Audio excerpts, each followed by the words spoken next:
Hi guys, gisadong munggo my way with chicharon, bagnet. Ayan. May kasama pa yang isda. Ayan. Yan na po ang ulam namin ngayon. So, kung gusto niyo po kung paano ko ito niluto, just keep on watching. Kain na po tayo. Guys, magluluto naman tayo ng munggo. Huhugasan lang natin to, tapos ibababad natin siya ng mga 1 oras para madali na siyang palambutin. Yung mga lumulutang, kailangan mawala yan. Ayan. Konti lang itong ating munggo ha. Worth 25 pesos lang to yung nakabalot. Kasi 2 lang naman kami kakain. So ayan, pag may lumutang pa ulit, yan. Yung mga lumulutang pa, tanggalin lang natin.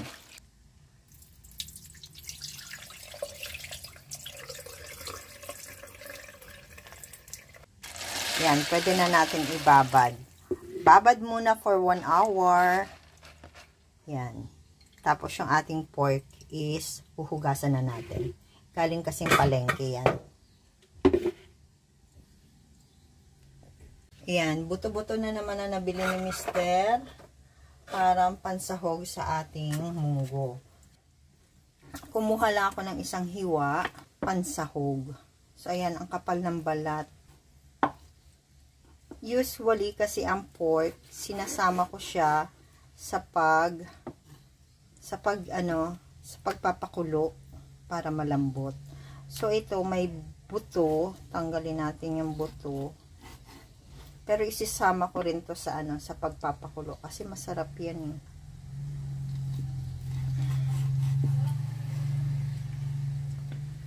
So, ayan. Kung siya magluluto nito, tiyak lahat ng buto-butong binili niya, isasahog niya dito. Eh ako naman gusto ko, munggo lang talaga. Yung mararamdaman ko yung munggo. Pag si Bossing ang nagluluto, wala na siya halos, hindi mo na mararamdaman na munggo siya.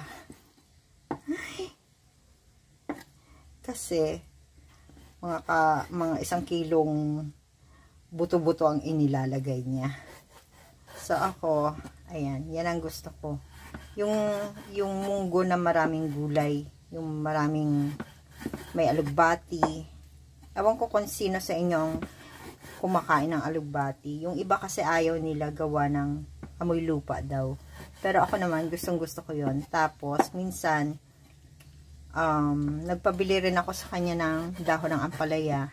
Tapos, yung isa pang pwedeng ihalo dito is yung malunggay. Yan. Yun ang masarap ihalo dito. Pag walang-wala talaga, yung hiniwang ampalaya, yung bunga ng ampalaya, yun ang nilalagay ko. So, ayan. Isasama ko na to sa pag-isa mamaya. Yung balat. Niliit-liit ko na siya. Alright.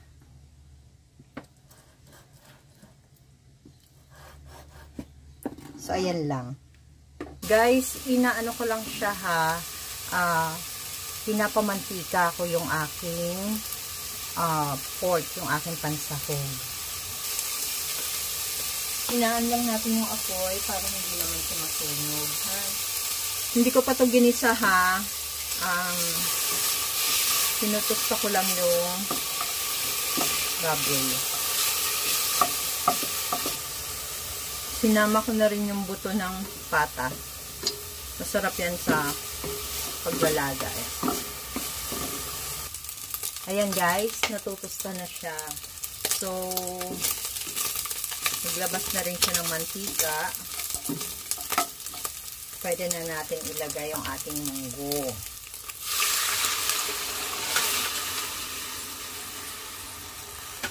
Since konti lang naman ang ating munggo, ganyan lang. Magdadagdag na lang tayo pag kinulang, ha? Tanggalin ko lang siya sa pagkakadikit sa bottom. Okay? Then, ayan, pakukuluin na natin siya.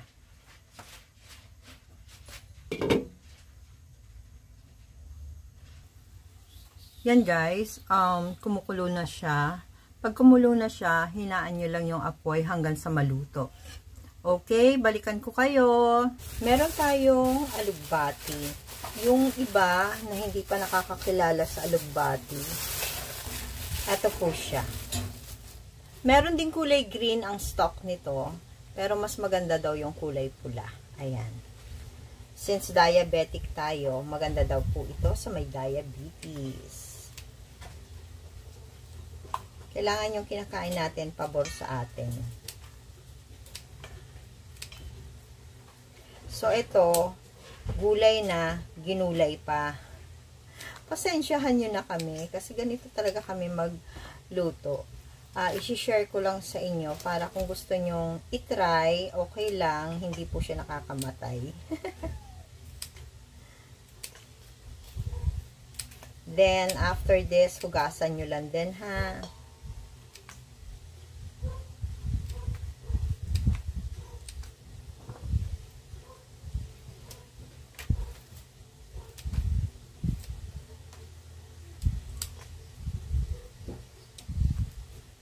Bata pa ako, kumakain ako nito. Nag-start ako kumain nito nung nagkaroon kami ng nutrition month sa school. Tapos, na-assign sa akin ang alugbati. Yun. Nagustuhan ko naman yung lasa niya, kaya lagi na namin siyang niluluto. Tapos, ang tatay ko mahilig magtanim. Mahilig siya magtanim. So, ayan. Ang pagtatanim nito, guys, tinutusok lang to sa lupa. Tapos, didiligan mo lang siya hanggang sa umusbong na siya ng sarili niyang talbos. Meron din tayong ampalaya. Sabi nila ampalayang ano daw to, ligaw. So, dito naman, dahon lang talaga yung kinukuha ko. Kasi matigas yung ano, yung ganito. Matigas yan. Itong tangkay na to, matigas to. And since dahon lang siya, saglit mo lang siyang lulutuin. And pwede na silang pagsama-samahin kasi isa lang na, puro mga dahon lang naman sila eh. Wala nang ano yan, wala nang orientation kung sinong mauuna. Sinasagad ko talaga yung mga dahon. Masustansya talaga to. Ito yung mga pagkaing inaayawan natin noon. Yung mga bata pa tayo. Kasi mapait ito, diba? Pero ngayon, ito nang hinahanap mo para humaba yung buhay mo. Akalain mo yun, yung mga inaayawan natin. Yun palang pampahaba ng buhay. Kahit naman sinasabi ng mga nanay natin noon, hindi naman tayo nakikinig, diba? So, ayan guys, masustansya at masagana sa vitamina itong ulam natin ngayon. Pero, may twist din ito. Kasi pwede mo siyang lagyan ng chicharon. Ang tawag doon, yung chicharon na bagnet. Yun ang masarap dito. Pero hindi natin siya isasama sa pagluto. Kasi kahit anong, napansin ko lang, kahit anong sarap ng bagnet at bago, pag inilagay mo siya sa munggo, may antang lumalabas. Kaya ang gagawin natin, itatoppings lang natin yung bagnet. Or di kaya, kanya-kanyang plato na lang. Tapos, ayan guys.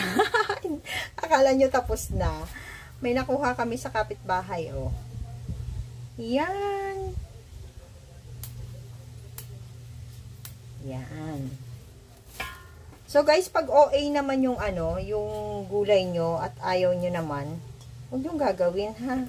Ganito lang talaga ako magluto ng gulay.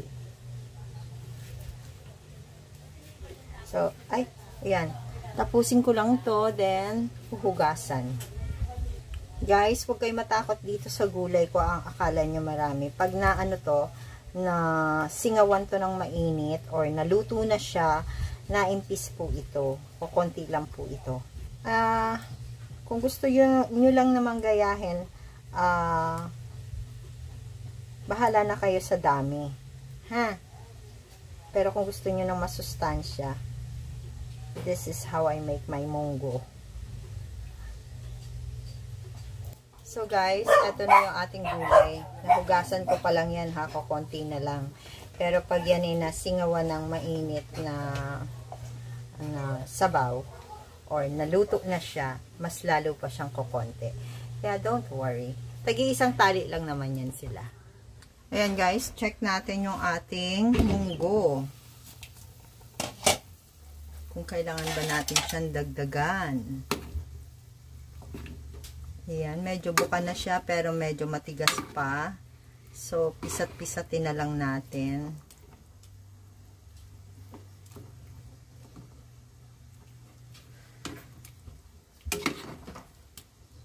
Matigas-tigas pa siya pero pwede na siyang pisatin. If ever magdadagdag tayo ng sabaw pag ginisa na natin siya. Okay? Takpan ulit. Sabi ko kay bossing bumili ng tilapia. 3 maliliit. Ang saya-saya. Ang lalaki ng binili. So, magpiprito lang tayo ng 1 peraso. Gusto ko sana yung maliliit. Yung parang pang 1 tao lang.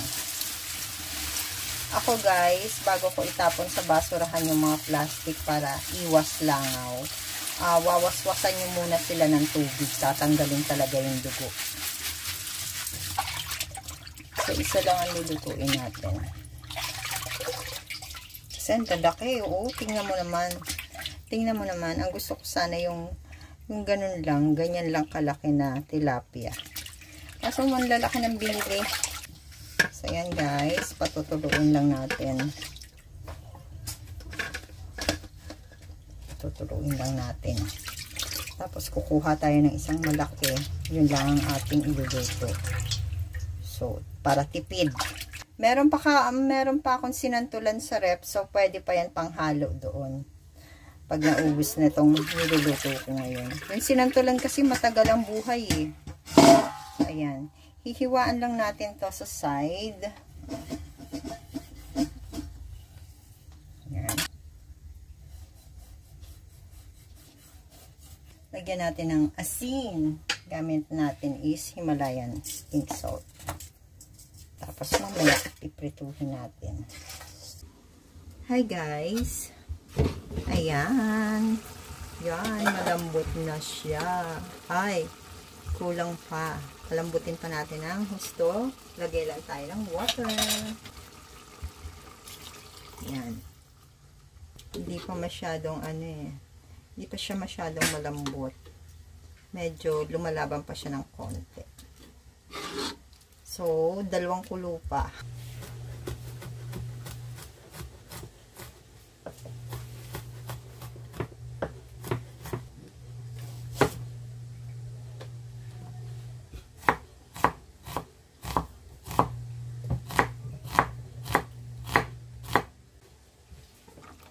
Ayan guys, pwede na siyang igisa. Malambot na talaga.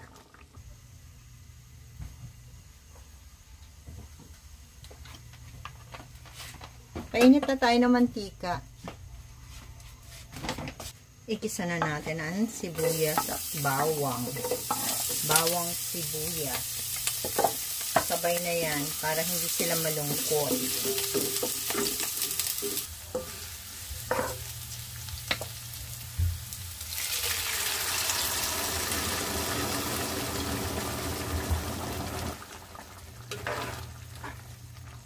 Ayan. Dagdag pa tayo ng, kasi yung mga dahon natin, magkakatas pa yun eh. So, dagdag tayo ng 1 cup. 1 cup of water. Add lang tayo ng konting salt. Magdadagdag din tayo ng pampalasa, ginisa. Pwede kayong maglagay ng bagoong or hipon. May allergy lang kasi ako kaya hindi ako pwede maglagay. Ha? Pero pwede kayong maglagay. Pwede din kayong maglagay ng dilis katulad ng ginagawa ng lola ko noon. Lutong probinsya. Sa probinsya meron ding ginagawa ng ganito pero hindi siya gisado. May gata naman. Pwede rin itong lagyan ng sotanghon. Bihon. Miswa hindi ko pa natatry. Ang sarap. So, Ayan, kulong-kulo na siya. Lagay na natin ang ating gulay sa gulay. Huwag kayo matakot, konti lang yan. Please, madaming sustansya.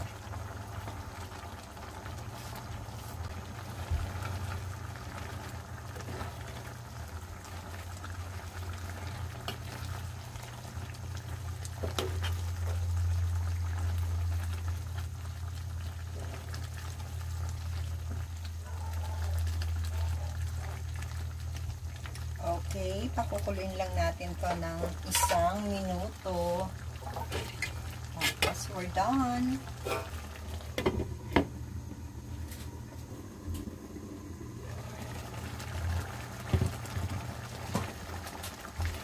Ang sarap ng amoy ng tawag ito, alugbati. Ewan ko ha kung nasasarapan kayo sa alugbati, pero ako nasasarapan ako dito. Okay, we're done. Plating na tayo. Guys, ito na po ang ating finished product ng ating ginisang munggo. Naglagay lang po ako ng chicharon, bagnet dyan sa taas. Yan po ay hindi ko isinasama sa pagpapakulo. Gaya ng sabi ko, kahit maganda yung pagkakaluto niya, may lumalabas na anta sa chicharon. So, ayan. Ganyan lang po ako maglagay ng chicharon pag nagluluto ng ginisang munggo. Sana po ay nagustuhan nyo ang video na to. And if you do, please click like, share, and subscribe na po kayo sa channel ko if you haven't subscribed yet. So, this is Ellen saying bye-bye. See you again next time. God bless everyone. Thank you for watching.